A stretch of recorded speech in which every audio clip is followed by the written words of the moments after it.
Hello, welcome. It is time for a new video, and I'm gonna be real honest. There has been a request to make a video about book clubs and how I use them in my classroom, and I just can't right now. I still have a couple of weeks left of summer vacation. I have no desire to think about them. I also change them every year, so I'm not like, I feel like half the time I don't know what I'm doing. I adjust based on the kids in my room. So like I'm trying to figure out a way to record it to have it make sense, but I also know that like right now I can't do it.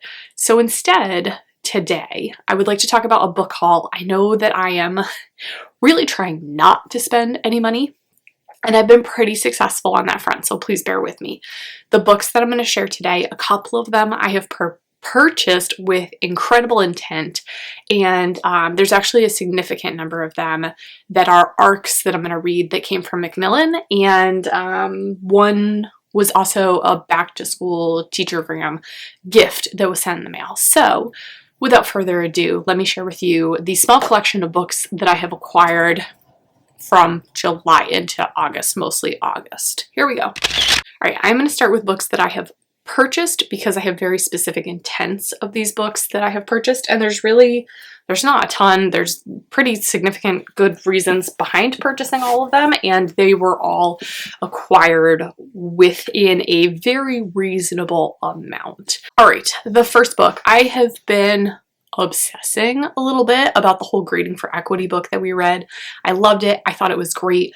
I want to learn more, and I want to be able to provide more to my school district and perhaps write a course for other educators in our state. So I picked up a copy of Ungreeding: Why Rating Students Undermines Learning and What to Do Instead. And this is by Susan D. Bloom with a foreword by Alfie Kahn. I'm hoping that it will just kind of add another level to the Grading for Equity piece. It's a little bit smaller than I thought it was, but that's okay. I ideally would like to write a course as part of my adjunct position at some point. I don't know if it'll be this year, but maybe next year, about this, that then could be distributed for educators in New York State to take.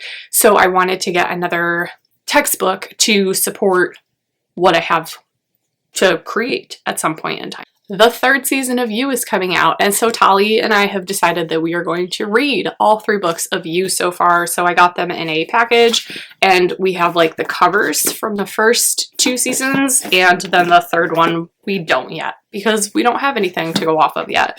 So it's You, Hidden Bodies, and Providence are the 3 books in the series. We're gonna read them in October to kind of have spooky month a little bit. So I already had a plan for October reading, and that's okay. I've just added to it by 3 books. It's fine. It's all good. All right, the next 3 books that I purchased, I got for like $10 for the 3 of them because First Book Marketplace was doing a specific New York State inclusion diverse educator coupon.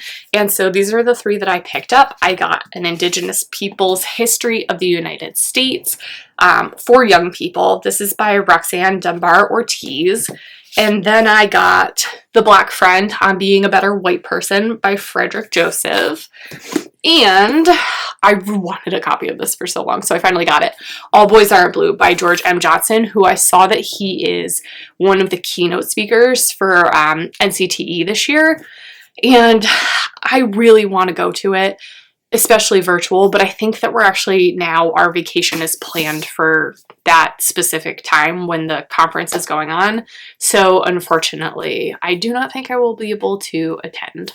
Okay, the books that I'm going to share next, there are several of them. I'll go into a little bit more detail about them. One of them is a book that is already published and was sent as a gift. The rest of them are arcs that will be coming. They'll be published throughout the rest of this year in the fall season. So I'll give you a little bit more information about them if you are interested in picking them up and when they will be published as well. All right, first up is Ace of Spades. I have seen this everywhere. I have seen nothing but wonderful things about it, so I have been itching for a copy of it, and I finally have gotten one. Thank you so much, Sam. I really appreciate the gift. It made my heart happy. This is about 2 students who are selected to be school's prefects. They're both en route to be valedictorian, and as all of this information kind of comes about, someone named Aces starts sending them anonymous text messages, and those text messages are threatening to reveal secrets about both of them that could ultimately destroy the path that they're on right now. Aces starts doing all of these pranks and they slowly become more and more dangerous, and they have to figure out how to stop this person before it becomes like too much, too dangerous, and they have to put a stop to it.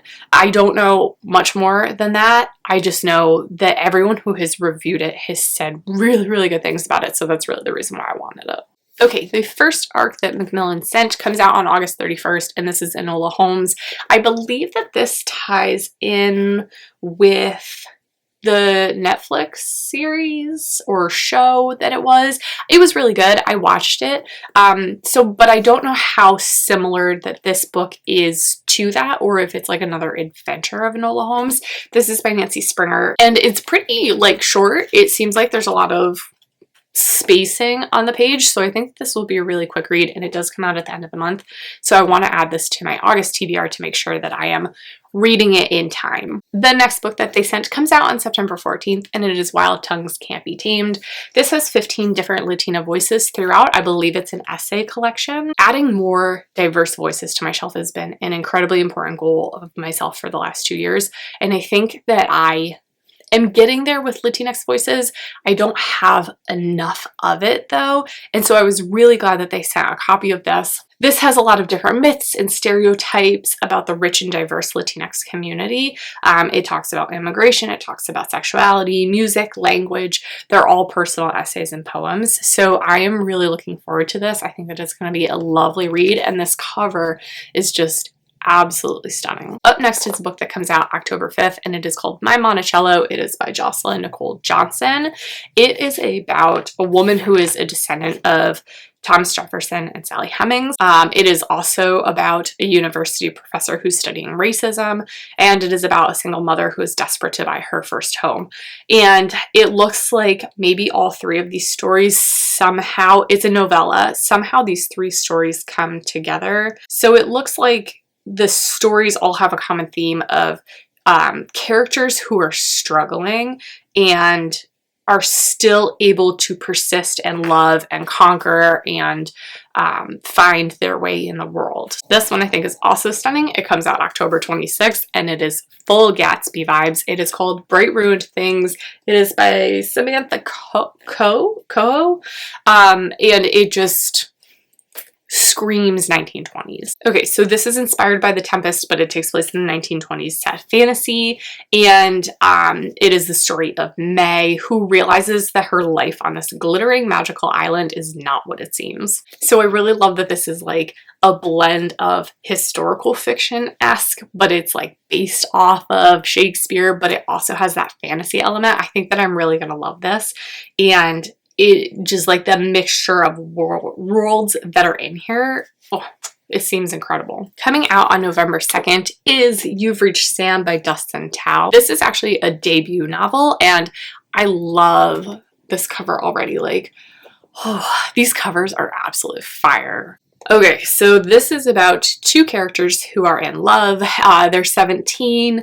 Julie is planning on moving out of the small town that she and her boyfriend Sam live in to attend college in the city. She goes and spends a summer in Japan, and then Sam dies, and everything changes. And so she's very desperate to hear his voice one more time, and she just calls his cell phone and listens to his voicemail. But then Sam picks up the phone. So that's a twist of somehow. Wow. And it says, what would you do if you had a second chance at goodbye? Oh, crap. Okay. So filled with a diverse cast of characters, the heartache of first love and loss, the kinds of friends that can get you through anything, plus a touch of magic. This is an instant connection with anyone looking for a big emotional romance of a read. I was not, but now I am. Okay, coming out on November 9th is Am Margaret Moore. This is by Hannah Capin. This is a story about girls who come back to a naval school every summer. They come back to the place where they are girls, safe away from the world, sisters bound by something more than blood. But this summer, everything has changed. Girls are missing, a boy is dead, and it's because of Margaret Moore, the boys say. It's because of what happened that night in the storm. Whew.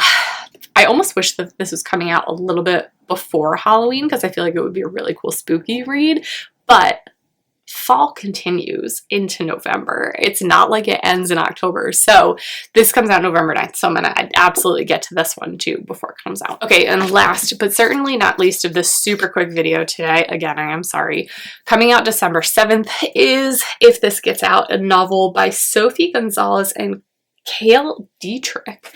Woo! It is bulky. It is a big book, but it also seems like it has a lot of margin space too, so that's totally cool. Okay, so this story is about two 18-year-old boys who are members of a boy band called Saturday, and they are one of the biggest acts in America. They are teenage heartthrobs, and they are best friends in front of the cameras and backstage. But privately, the pressure to stay in the closet has Ruben confiding in Zach. And as the two come to rely more and more on each other, their already close friendship evolves into a romance. When they decide they're ready to tell their friends and live freely, they realize they will never truly have the support that they need. Oh my God. Okay, so Macmillan is killing me with like the emotional books that are coming out and like these emotional romances. Like, how am I supposed to handle this? I know though that my students, I can think of several right now who I will have again this year who are going to like eat these books up. They're gonna love them. All right, that already brings me to the close of today's video. Again, I'm so sorry that it was like super short and probably not what you were anticipating on seeing, but it's something that I wanted to share with you today, and I'm just not in a classroom mindset yet. So maybe one day I will actually successfully figure out a book club video, but today is not that day. Thank you for sticking around and watching this video. If you're watching on Instagram, don't forget to go to YouTube and subscribe. And if you're on YouTube and watching, don't forget to go ahead and follow me on Instagram. And I also have a Goodreads account that you can follow too. I will see you again next video. Things are starting to get a little crazier as we're getting back towards school, so hopefully we can keep up with the one video a week, but we'll see. We'll see how this all goes. Have a great day, and I will see you back here next time. Bye.